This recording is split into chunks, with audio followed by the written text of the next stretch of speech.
Good morning, and welcome to the Museum of the San Ramon Valley's virtual speaker series. I am Dan Dunn, the director of the museum. We are, I think, this month officially 2 years into the programs in this series. Past presentations have included California's First Peoples, Then and Now, the Sunol Water Temple, and last month on St. Patrick's Day, Elizabeth Creeley from the Consulate General of of Ireland in San Francisco, told us about Irish immigration during the gold rush. And Steve Minney, our Dublin historian and past president of the Dublin Historical Society, spoke about the history of Irish immigrants to the San Ramon Valley. Keeping in that Irish tradition, the Dougherty name is prominent on valley roads, shopping areas, and schools. Museum curator and first-rate historian Beverly Lane will tell us the story of James Whit Dougherty, who traveled from the Deep South to make his fame and fortune in the valley that eventually would bear his name. And what about the town of Dougherty? Please use the chat window at the bottom of the screen for any questions that you have. Feel free to send in questions at any time during the presentation, and we'll address them at the end. And now it's my great pleasure to welcome back to this series, Beverly Lane. Beverly? Thank you very much. It's really a pleasure for me to come and talk about James Whit Dougherty with people today. And I do want to thank Donna Greer in advance for moving the slides for me. So we could start with the slides. And we're talking about James Dougherty, a California success story. The southeast part of San Ramon is known as Dougherty Valley, but of course it's part of the city of San Ramon. And Dougherty Valley was prominent in discussions and in newspaper articles 150 years ago. And in the past 25 years, as the valley has developed into one of our California's newer suburban areas, it's been prominent again in the news. Next.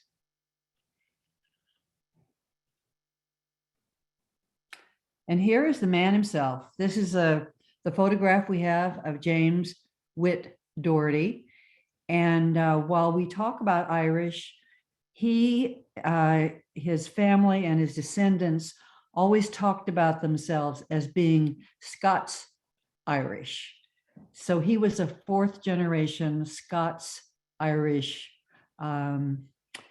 with that earlier generation being immigrants to the East Coast. So let's start talking a little bit about immigrants. You know, that's one of the conversations we have today, often about immigrants and people moving from one place to another. But all of us who are not native people descendants are, of course, immigrants. There was Spanish in Florida and Central America, South America, California, French in Canada, and English on the East Coast. Let's next take a look at this map.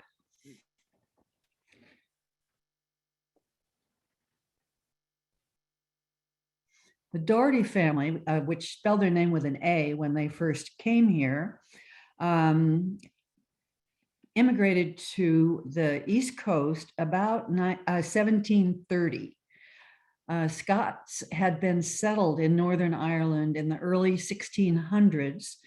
And by the time the Doughertys came, they were having some issues with drought and some rents and enough things which made them decide, and along with many other Scots-Irish, to see what was possible if they moved to the New World. They were looking for an opportunity for a different life. And so what the Doughertys did was they arrived in Delaware, then they moved to Pennsylvania, and then Virginia. So they were part of what's a fairly well-known Virginian Caldwell settlement, which was in the west part of Virginia. And later, George Dougherty, who was James Witt's grandfather, became a famous Revolutionary War general. James Witt was born in 1813, and in his 30s, there was some pretty exciting things happening in the rest of the country as the newly organized United States began to have this concept of manifest destiny, that all of the United States should be part, all of what we know today as the continental United States should be American. You can see in 1740 that was definitely not the case. So let's look at what was the most important event in the 1840s for the country. Next. And of course, that was the gold rush. Last month, they talked about the importance of the gold rush for Irish immigrants, but what happened in when gold was discovered and people heard about it all over the world was it became an international draw, not only Irish, but French, Sonoran miners who, after all, knew about mining, Chinese, Filipinos, Hawaiians, Native Californians, Easterners, they all came to California looking for the big strike and the new opportunity. And I love this little Currier and Ives lithograph because it shows all the essential things that our gold miner needed to do when they came to California. As we all know, California is a great place to live. And before there were European invasions, there were an estimated 350,000 Indians who lived here with over 100 separate languages. And but by the gold rush, when they try to estimate how many non-Indians were here, they talk about around 15,000. But when the gold rush happened, hundreds of thousands came. Bancroft called California's growth a rapid, monstrous maturity because it did not happen slowly. We skipped the territorial phase and went straight to statehood. And by 1852, there were 225,000 people in California, probably not counting the native peoples. Next. So here again, we have another map, and this shows the United States in 1850. There were still some areas of, there were still, of course, some territories, and there were many new things happening, of course, because the Mexican-American War had ended in 1848, and we had close to the same boundaries we have today at that point.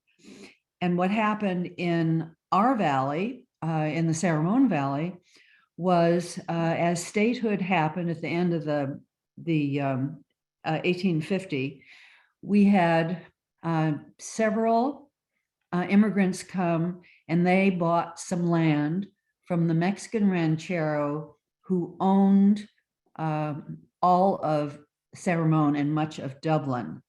And this person was Jose Maria Amador. Next.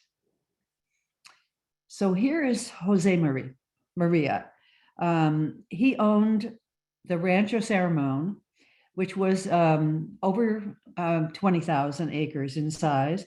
And we know a lot about him because he did a long oral history for the Bancroft Library. He was familiar with this area. He began as a soldier. His father was very involved in beginning Mission San Jose, and his rancho, Amador's rancho, had a very large headquarters in Dublin, near the route to the bay, which we call the Dublin Grade now. He had a large family, at least 22 children, but he was married to three different times. So I'm happy to report that these were all not children from one wife. But he was an equestrian. He liked to gamble. And of course, the way they lived on ranchos was by selling hides and tallow. He was for a time the administrator of Mission San Jose, where he probably met some of those first people who purchased from him, including Norris, who bought 4,500 acres from him in the northwest part of his rancho. So let's take a look next at his rancho map. This is a later boundary for his map, but unlike many of the Mexican rancheros, he successfully, people recognize that the people who bought the land recognized that this was his property. And you're looking here at probably the northern boundary was around Crow Canyon Road, and you can see the dotted county line. And the southern boundary was approximately I-580. So this was a large and very fertile area. And when Dougherty decided to come to California, he was looking for a land of opportunity too. Many Doughertys back, there are a lot of Doughertys back east, and he was born in Tennessee, and then as a young man moved to Mississippi, where he married.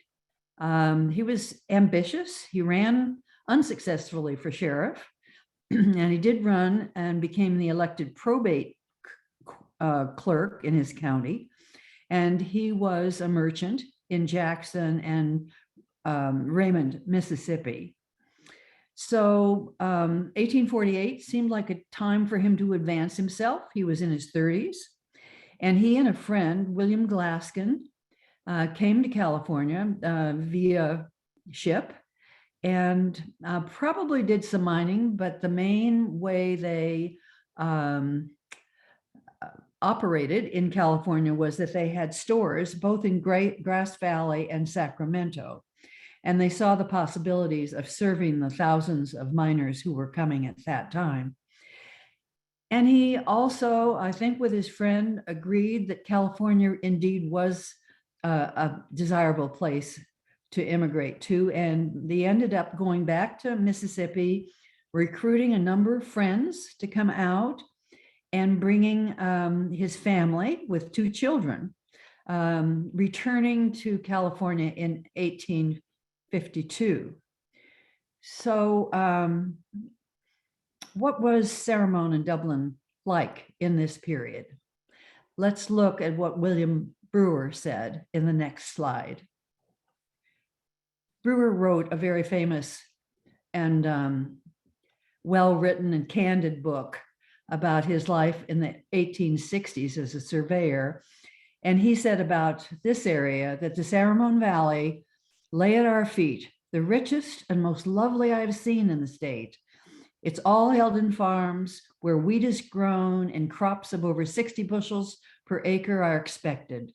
Such crops does this state produce. For some reason, he didn't mention the grazing that was there as well. He was particularly impressed with the wheat and barley, but he was he had other points in his book where he was complimentary about what this valley was like. So what Dougherty did was he bought 10,000 acres of Jose Maria Amador's rancho from Amador. And the information we have was that he bought it for $2.20 per acre, which is $22,000. So why was Amador willing to sell this huge amount of his rancho at that point?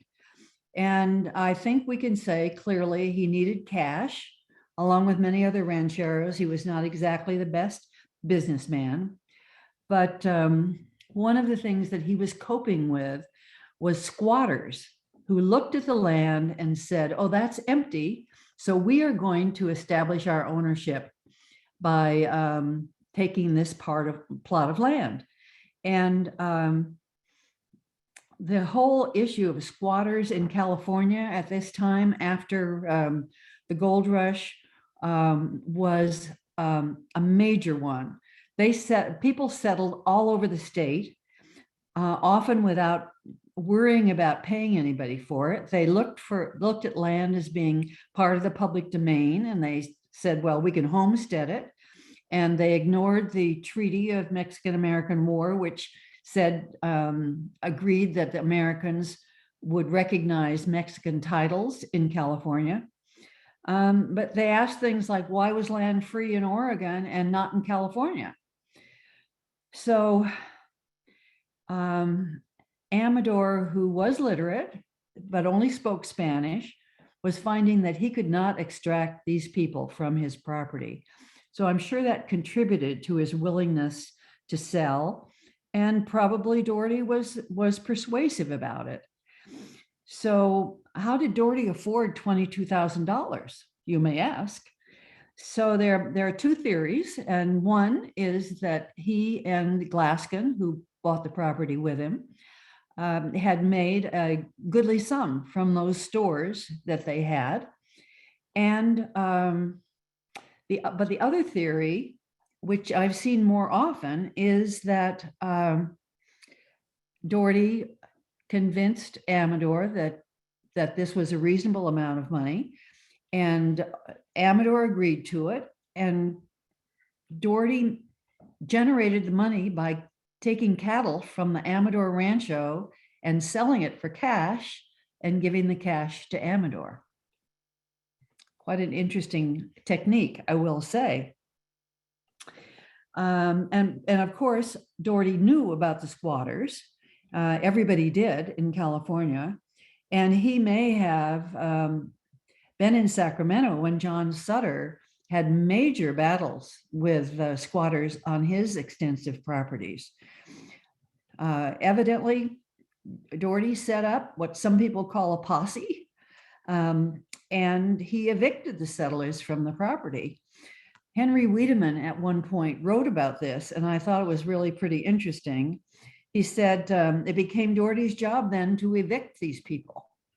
Some of them had been living on the property up to 6 years with bearing orchards and houses built, and they had walked across the continent from St. Joseph, Missouri, and they were very reluctant to move, at the least. Dougherty and his eviction crew had some very close calls in evicting these people who were armed and in no mood to be pushed around. So I think Dougherty knew what he was getting into. Next. But he was getting into settling and being a leader in this area with his wife, Elizabeth Argyle Dougherty, and his 2 children. And so he settled in with his wife and children. He bought more land. He bought 7,000 acres from Francisco Alviso. And he watched as Contra Costa County, which had once covered the whole East Bay, was divided, and Alameda County came into existence in 1853. So with his wife and children, he moved into Amador's 2-story adobe, which was at the corner of Saramone Valley Boulevard and Dublin. And if you go, Dublin Boulevard, and if you go there now, well, it's the northwest corner, there are plaques that recognize Amador's headquarters was in that area. Next. So what's interesting is what happened to the adobe, because in summer of 1861, there was a huge earthquake. They had lived there probably less than 10 years. And the earthquake pretty much demolished adobes in that area. By historic geologists it was estimated at between 5.8 and 6.9 on the Richter scale, and the epicenter was probably on the Calaveras Fault. We found descriptions of this earthquake and its consequences in the Sacramento Union from that time. And this is a quote from the Union. "The house of Dougherty probably suffered more than any other building in the valley. The main part of the house was nearly thrown to the ground, that being 2 stories in height. Various holes opened from 8 to 10 inches at the top, and the adobe bricks literally covered the floors inside and were scattered promiscuously outside. The other part of the building lost several tons of tiles by not being steady at the time, and wooden buildings suffered much less." Then the next week, the paper said, "It is calculated that adobe buildings will soon be at a discount in this township." So they no longer lived in the 2-story adobe, and they decided to build a frame house, which was what Americans in general preferred. So let's look at Dougherty Hills and talk about James Whit Dougherty. Next. He really was a California success story. I mean, he had the 17,000 acres, which he kept, and he leased part of it, but he didn't sell any of it at the time. He was the largest landowner in the newly named Murray Township, and the area included the Tasahara and Alamo Creek watersheds south to the Alviso Adobe, which is now a park off Foothill. And he was a very successful rancher. He had 7,000 head of cattle. He used the DG as his brand. He also bred Clydesdales and Norman horses there. He leased land, part of the land at the time he was there, and there were a lot of leases after he passed. In addition, there was a new Catholic church built and a Catholic cemetery, and he bought land to the west of that cemetery for non-sectarian burials.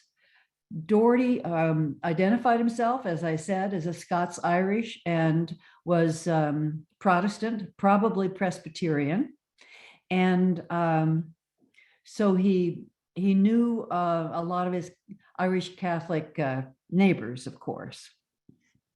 In 1860, another newspaper, which is called the Alta California, full of information, described the ranch this way: "Amador Valley is in one of the most important stock valleys in the state. The land is rich, moist, and warm, and produces feed when other valleys are bare. The hills produce wild oats, and the lowlands native clover, both excellent for cattle stock."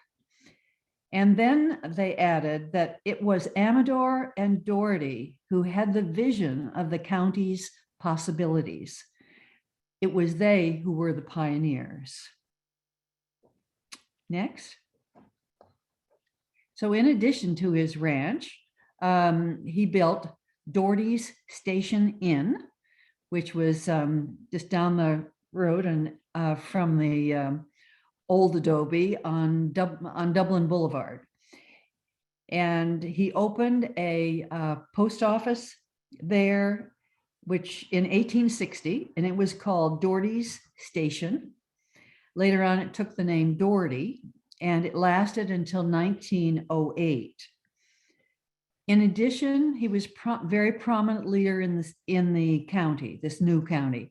He was elected county supervisor several times in the 1850s, and he was recognized as one of the wealthiest, most powerful men in the county.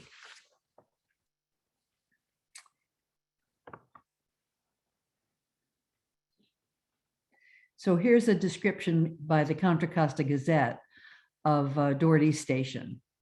He said, 5 miles from Saramone takes us to Dougherty's Station, where quite a change has been made during the past 3 years.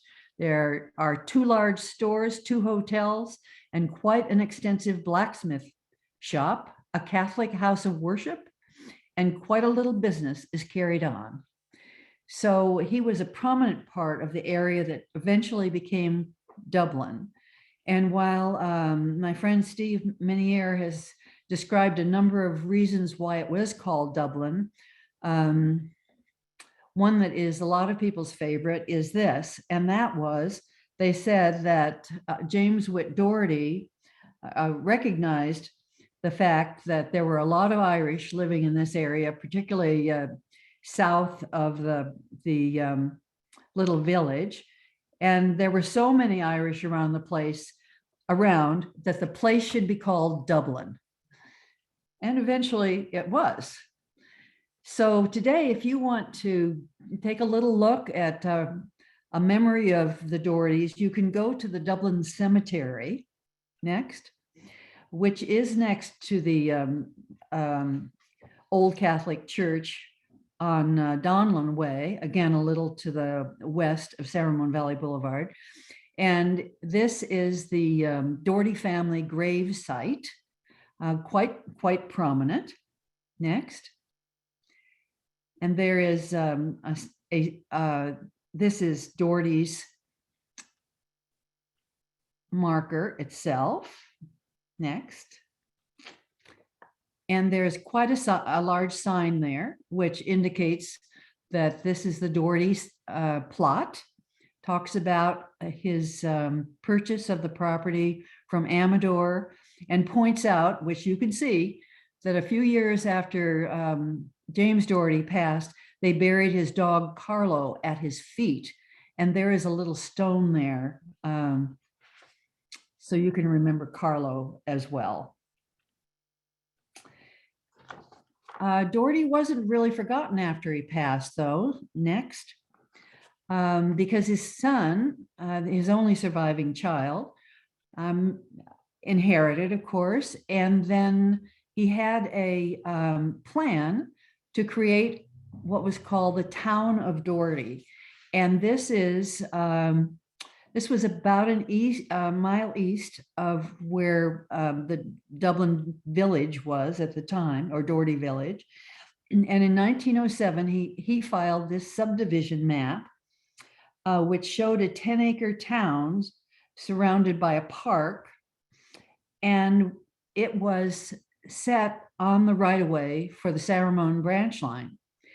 So I think he expected that when the branch line extended from Saramone in 1909, that this would become a lively commercial area and a stop along the Saramone line.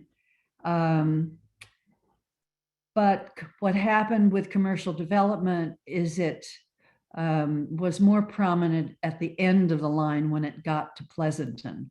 And so nothing happened on this property. It went undeveloped. However, the plans for it were not removed from the county books until 1967. So let's move to the next century. Why not? 20th century, the Dougherty Valley was ranched. And this is a favorite picture of mine from 1948. And it shows some of the cattlemen lined up, and several of them were cattlemen who had leased Dougherty Valley land. There were two Cronins, a John and a Jack, the earlier, and in this picture, and Fred Wiedemann is also in the picture. Before they leased it, John and Manuel Ferreira and Christian Rasmussen had been leasers for the property. And gradually the property was sold. It was sold to Emil Gumpert on the north end and William Gale on another part of the end. But they continued to lease the property to grazers. Next. So this is what the hills look like with cattle on them. And you could probably make it out today, but I would doubt it. And one of the families that I didn't mention yet, but was very prominent, was the Banky brothers, who for decades ranched in this valley. They began ranching in the 1920s and stayed there for a long time, along with other people like Louis Camp, John Rasmussen, and of course, Bud Nielsen. Next. In being interviewed, the Bankies said that we planted, this is their headquarters, we planted wheat and barley along the flats and on the hills that weren't too steep. And the first year we'd sow wheat or barley. The second year, some field would be in volunteer hay. And the third year, it was pasture for the cattle. In the spring, we'd use a team of 7 horses to run a cultivator over the field where we'd want to grow grain so as to break up the adobe soil. We had 50 to 60 horses in those days.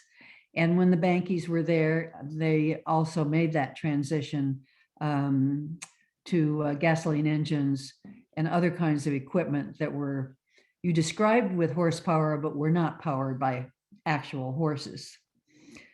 Bud Nielsen and his family were the major Dougherty Valley ranchers from the mid-60s until grading began in 2004 for the homes in the valley. Next. So you can see views of the valley now, but for many, many years, it was all cattle. And this is a picture of Nielsen cattle in 1995. And I want to thank Shirley Nootbaar for the pictures I have of Dougherty Valley, because she came in and took them before development happened. Next. So this is a interesting map from the Contra Costa Times in the 80s, because you can see there is Gale Ranch, Gompert Ranch, and there are properties shown that were purchased by others. And to the south, you can see Camp Parks. So during World War II, about 1,000 acres of Dougherty Valley land in the south became a military base, which was used by several branches. And every few weeks during World War II, hundreds of men would march from the base at Dougherty Road to conduct exercises on Mount Diablo. So, and much of Camp Parks is still in place. Then after the war, thousands of people moved to California. It was just, it was another version of the gold rush. People came and they saw how lovely it was. There were aerospace jobs and others available. And the freeway came through this area in '66. You can see 680 on this map. And so starting in 1960, the Volk McLean developers put homes over the county border in Saramone and Dublin. And in '83, Saramone became a city. At that point, Dougherty Valley was not part of Saramone. And 5,000 acres of that valley were purchased by Chappell Industries and Windermere in 1977. So what happened in the 90s was a decision on the part of the county and of Saramone that it was time to look to having homes development in the Dougherty Valley. Saramone would have preferred 5,000 homes, but the developers said that that was not enough for them to afford to do all of the infrastructure, schools, and parks, which were going to be asked of them in a large development.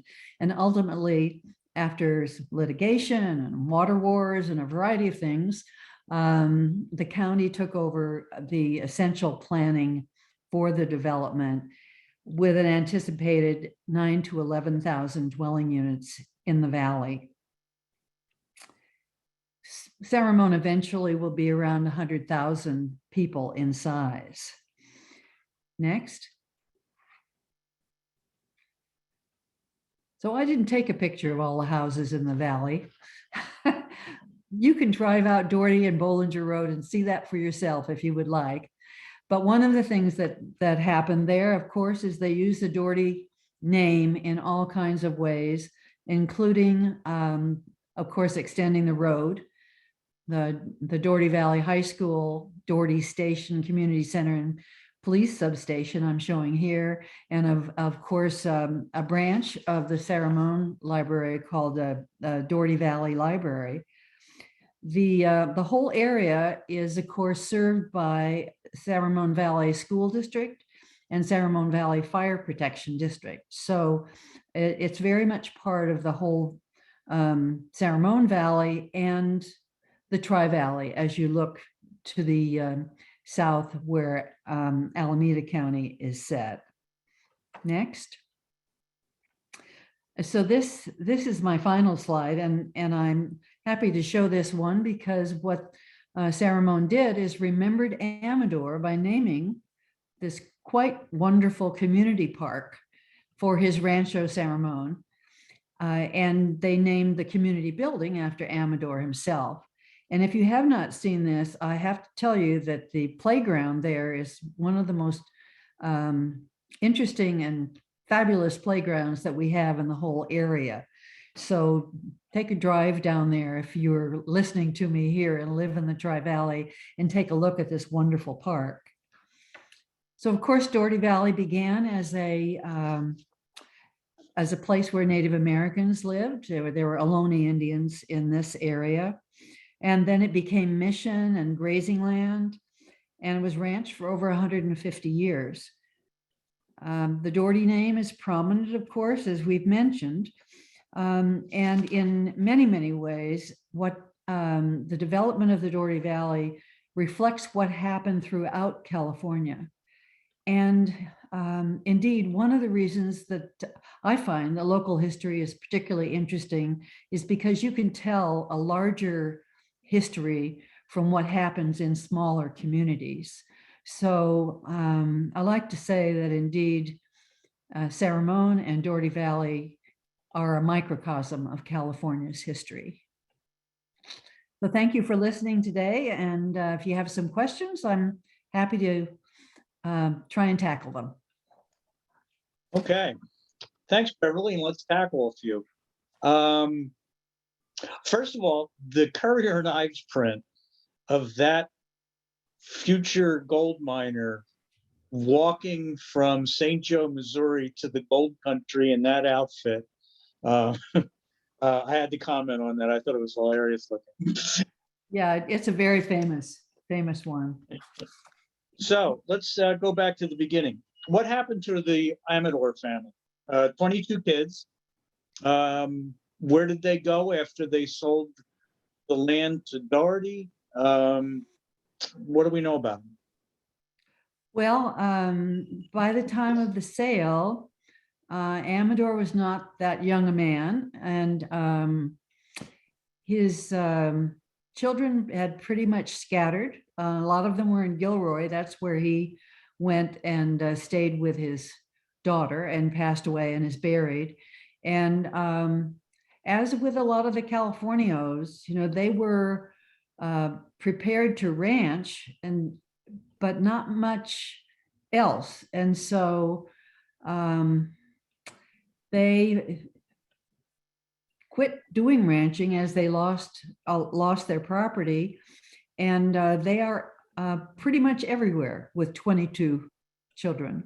They became part of the whole California scene, and you can learn about them at the mission, at the different missions, and probably the most, and the Peralta House in Oakland has good information about the Mexican rancheros, as well as the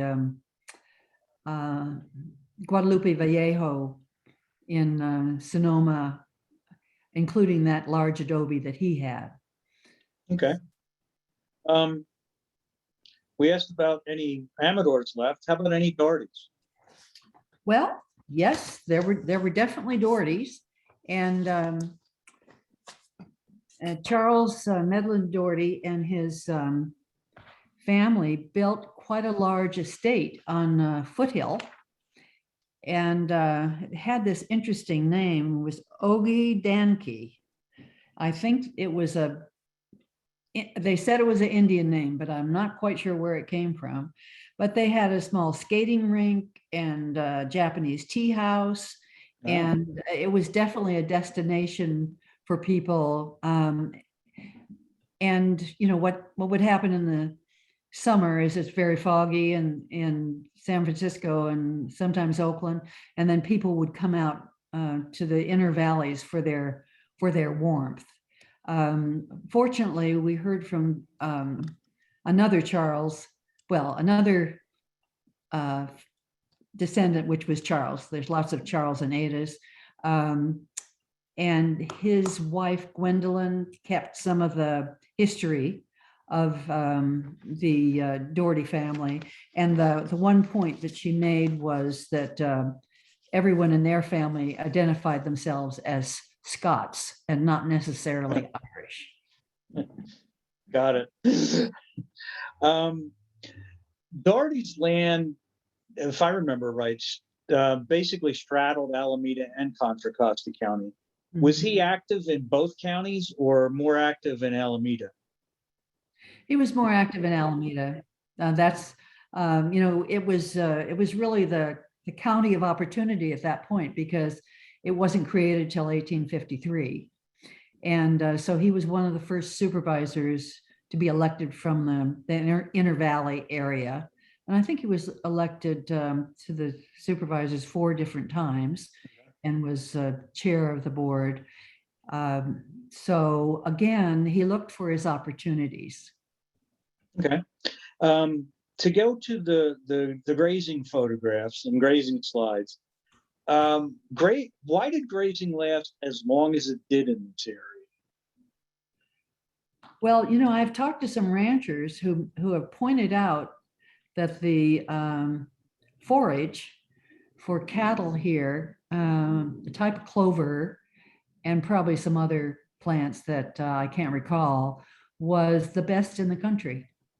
And so people, as development happened, and this was mentioned as well on the Blackhawk Ranch, as development happened, people, ranchers grazed for just as long as they possibly could, because the forage was so great. And it was an acknowledgement in things that were written about raising cattle, that this was an area that was quite extraordinary, and the nutrients that cattle could get from the grasses here.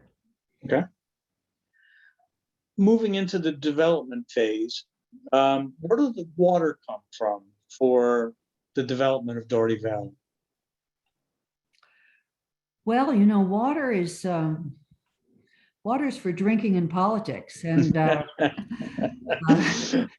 when the developers began to really have serious plans there, of course, they needed water for the homes and businesses and schools. And they applied to East Bay Mud, which served the rest of the San Ramon Valley and beyond, of course. But there were people on the board who were already beginning to see that water could be a scarce thing. And they said they were not going to expand their service area to the Dougherty Valley. And there were efforts by one fairly well-known developer to go to Sacramento and change the legislation so that East Bay Mud no longer could make that decision, which was really covered in the newspaper. I will say there are headlines here. Yeah, I would imagine. So ultimately, they made some agreements with the Dublin San Ramon Services District, and they get water from several areas, Central Water Project and others, and that is where their water comes from. Okay. So south up. All right. I think that's it for questions for us. So thank you, Beverly. And I would like to thank you all for viewing this morning.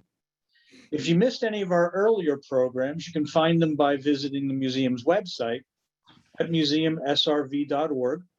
Today's program will appear early next week. Join us a month from now on Thursday, May 19th at 11:30. Go West, young man was a catchphrase of the mid-19th century. That phrase should be amended to include a whole bunch of hardy women as well. Author and college professor Mary Vollmer will explore how the interplay of fiction and history allows us to include women's voices in the history of the Gold Rush era. If you want to study up for the test questions for next session, you can pick up a copy of Mary's book, Crown of Dust. And the other thing that I will ask you to do is to visit the museum's current exhibition, Her Side of the Story, Tales of California Pioneer Women, which closes on May 22nd, but also includes women coming to California and settling in, and a section on women in the gold rush. If you like these programs and want them to continue, we ask that you make a donation by going to the museum's homepage, museumsrv.org, and clicking on the Donate Now button. I hope you'll join us next Thursday, April the 28th, from 6 to 9 p.m. for the museum's annual beer stroll, Shops and Hops. And you can go to the museum's website for details. The museum is also in need of volunteers. If you can give us some time, please contact the museum. I hope you enjoyed today's presentation. Stay safe, and thank you for watching.